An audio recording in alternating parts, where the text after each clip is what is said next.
السلام علیکم ورحمۃ اللہ وبرکاتہ۔ محترم ناظرین، دنیا میں اسلام کی اشاعت کا سبب اگر کوئی چیز بنی ہے تو وہ ہے مسلمانوں کا اخلاق و کردار، ان کی شجاعت، ان کی حق گوئی و بے باکی۔ وہ کبھی اللہ کی طاقت کے سامنے دنیا کی طاقت سے سرنگو نہ ہوئے۔ ان کے ادنا سے ادنا سپاہی نے سپر پاور کی آنکھ میں آنکھ ڈال کر بات کی۔ آپ کو اس کہانی میں ایسے بہت سے واقعات ملیں گے، ان میں سے ایک واقعہ یہ بھی ہے جو میں آپ کی سماعتوں کے حوالے کر رہا ہوں کہ ایک شہزادی مسلم سپاہی کے کردار اور اس کی شجاعت سے ایسی متاثر ہوئی کہ اسے قید سے چھڑا کر اپنے دل کے نہا خانوں میں چھپا بیٹھی۔ تو سنیے، قسط نمبر 9 آپ کی خدمت میں حاضر ہے۔ السلام علیکم ورحمۃ اللہ وبرکاتہ۔ تاریخ کے مطالعہ سے پتہ چلتا ہے جیسے اس وقت ہرقل کا دماغی توازن بگڑ گیا تھا اور ذہنی طور پر وہ نارمل لگتا ہی نہیں تھا۔ اس نے ایک اور عجیب حرکت کی، اپنے محافظ دستے کے کمانڈر کو بلایا اور اس کے کان میں کچھ کہا۔ کمانڈر دوڑتا ہوا باہر نکل گیا۔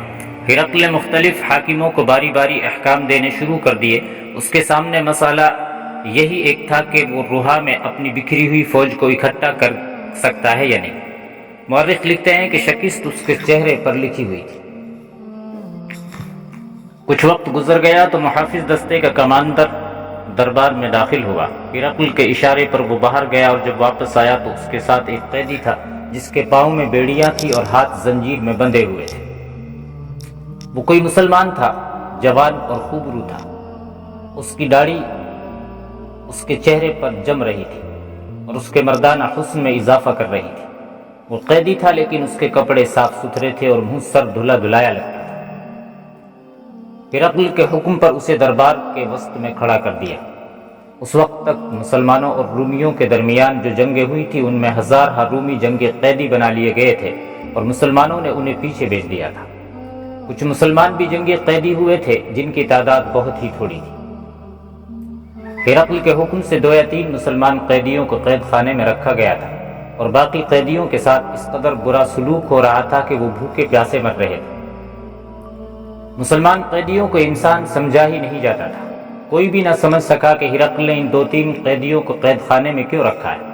اب ان میں سے ایک قیدی اس کے دربار میں لایا گیا۔ اس کے لباس سے اور حال حلیے سے پتہ چلتا تھا کہ ان کے ساتھ نہایت اچھا سلوک کیا جاتا ہے، ان کی دیکھ بھال بھی ہوتی ہے اور انہیں کھانا بھی بہت اچھا دیا جاتا ہے۔ تم جنگی قیدی ہو؟ ہرقل نے اس قیدی سے کہا، تم جانتے ہو کہ جنگی قیدیوں کے ساتھ یہاں کیا سلوک ہوتا ہے۔ آدھے سے زیادہ قیدی مر چکے ہیں اور باقی جو ہیں وہ ہڈیوں کے ڈھانچے بن گئے ہیں، لیکن تمہیں ہم نے اپنا معزز مہمان بنا کر رکھا ہے۔ قید خانے کی کوٹری میں صرف اس لیے رکھا ہے کہ تم فرار نہ ہو جاؤ۔ میرے حکم سے تمہاری جو عزت کی گئی ہے اور تمہیں جو سہولتیں دی گئی ہیں اس کے عوض میں تم سے راز کی ایک بات معلوم کرنا چاہتا ہوں اور امید رکھتا ہوں کہ تم مجھے یہ بات بتا دو گے، پھر میں تمہیں آزاد کر دوں گا۔ تم نہیں بتاؤ گے تو اور قیدی میرے پاس ہیں، وہ بتا دیں گے اور تمہیں میں قتل کروا دوں گا۔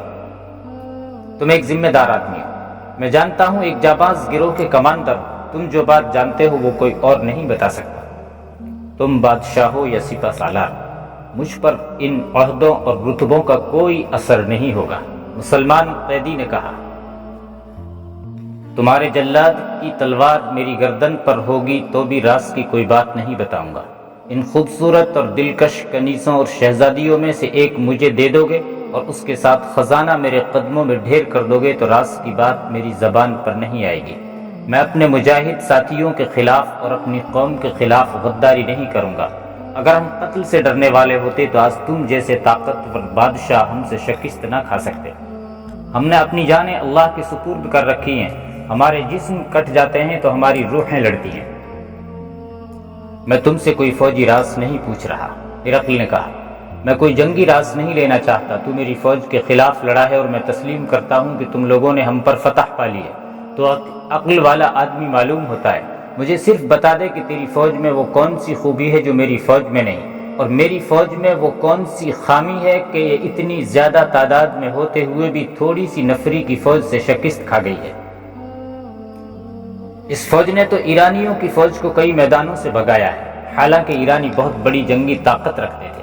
ہاں، یہ راز تجھے دے سکتا ہوں، مسلمان قیدی نے کہا، ہم متحد اور دیندار قوم ہیں۔ ہمارے رسول صلی اللہ علیہ وسلم نے ہمیں یہ تعلیم دی ہے کہ ساری دنیا کے مسلمان ایک جسم کی مانند ہیں، اور اس جسم میں دماغ صرف ایک ہے جس کا حکم سارا جسم مانتا ہے۔ اگر تو نے ہمیں کبھی نماز پڑھتے دیکھا ہو تو اسی سے سمجھ جائے گا کہ ہم اللہ کے حضور جھکتے ہیں اور سجدہ کرتے ہیں تو بھی ایک جسم کی مانند کرتے ہیں۔ ہم ایک امام کے پیچھے نماز پڑھتے ہیں۔ تو شاید نہیں جانتا کہ میدان جنگ میں ہمارا سپہ سالار امامت کے فرائض انجام دیتا ہے۔ پھر ہماری یہ خوبی ہے کہ ہم لوگ زندگی سے کم اور موت سے زیادہ محبت کرتے ہیں، اور تکبر و غرور کے بجائے ہم عجز و انکساری کو پسند کرتے ہیں۔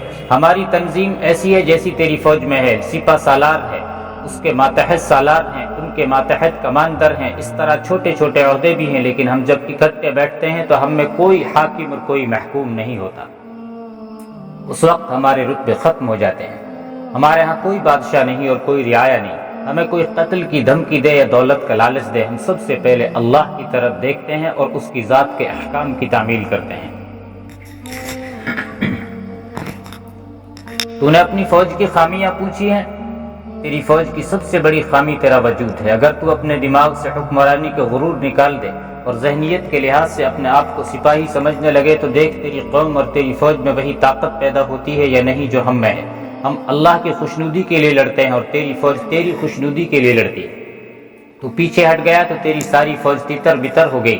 ہمارا اللہ پیچھے نہیں ہٹا کرتا، ہم اس کے نام پر بڑھتے ہی چلے جاتے ہیں۔ ہم میں جو شہید ہو جاتے ہیں ان کی جگہ اور مجاہدین آ جاتے ہیں۔ ہمارا سپاہی اگر میدان جنگ میں اکیلا رہ جائے تو وہ اپنا سالار خود بن جائے گا، اور اپنے آپ کو یہ حکم کبھی نہیں دے گا کہ تم اکیلے ہو اس لیے بھاگ جاؤ۔ جو مسلمان قیدی اس قسم کی باتیں کرتا رہا، ہرقل نے ان باتوں کے بعد اس سے پھر فوجی راز معلوم کرنے شروع کر دیے اور یہ بھی پوچھا کہ تمہارے سپہ سالاروں کا اگلا پلان کیا ہے۔ اس قیدی نے ایسے کسی بھی سوال کا جواب دینے سے انکار کر دیا۔ اس کا مطلب یہ ہے کہ تم ابھی قید میں پڑے رہنا چاہتے ہو۔ ہرقل نے کہا، جب تک میرے ان سوالوں کا جواب نہیں دو گے قید میں ہی پڑے رہو گے، اور تمہارے ساتھ وہی سلوک ہونے لگے گا جو ہم دشمن کے جنگی قیدیوں کے ساتھ کیا کرتے ہیں۔ ہرقل نے حکم دیا، اسے ابھی اسی کوٹری میں رہنے دو، 2 روز بعد اسے پھر پیش کرنا۔ قیدی کو دربار سے لے گئے۔ اگلی صبح ہرقل کی ایک جوان سال شہزادی گھوڑے پر سوار قید خانے میں آئی۔ قید خانے کے حاکم کو پتہ چلا تو دوڑتا ہوا باہر نکلا اور شہزادی کے آگے جھک گیا۔ وہاں تو شاہی خاندان کے ہر فرد کا حکم چلتا تھا، یہ تو شہزادی تھی۔ شہزادیوں کا تو اور ہی زیادہ احترام کیا جاتا تھا۔ وہاں ایک نہیں کئی شہزادیاں تھیں۔ اس شہزادی نے اس مسلمان قیدی کا نام لیا اور کہا کہ وہ اسے اپنے ساتھ لے جانے آئی ہے اور اسے ہرقل کے دربار میں پیش کرنا ہے۔ اگر کوئی اور قیدی ہوتا تو حاکم یہ ضرور سوچتا کہ ایک قیدی کو ہرقل کے دربار میں پیش کرنے کے لیے ایک شہزادی کیوں آئی ہے، لیکن اس حاکم کو معلوم تھا کہ اس مسلمان قیدی کے ساتھ امتیازی سلوک ہو رہا ہے اور یہ برائے نام قیدی ہے۔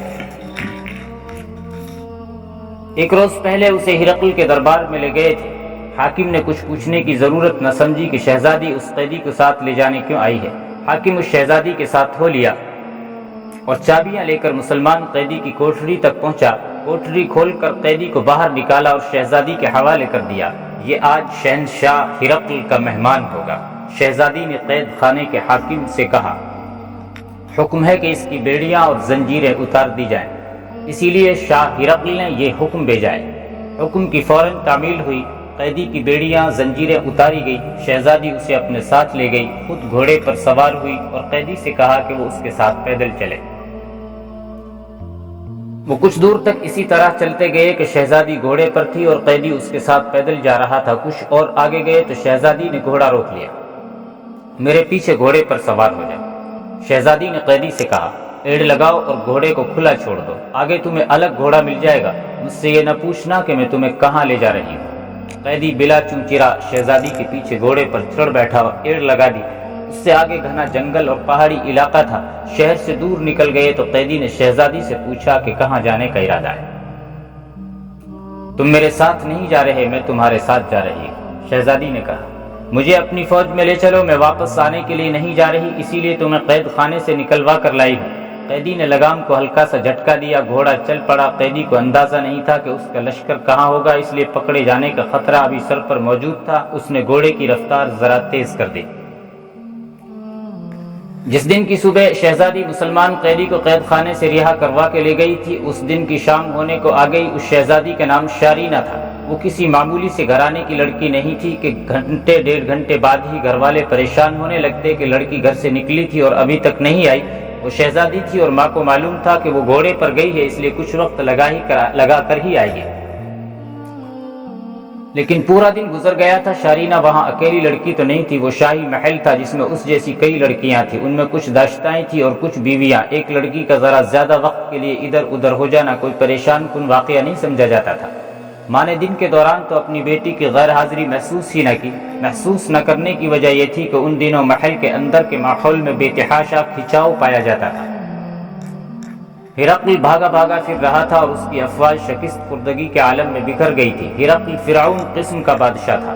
اپنی شکست پر وہ غصے سے باولا ہو گیا تھا۔ اس کی بیویاں اور داشتائیں محل میں رہنے والے دوسرے لوگ چھپے پھرتے تھے کہ ہرقل غصے میں آ کر کسی کو ذرا سی بات پر قتل کر دے گا۔ کسی کے قتل کا حکم دے دینا اس طرح معمولی بات تھی جیسے بیکار سی کوئی چیز اٹھا کر گھر سے باہر پھینک دی جائے۔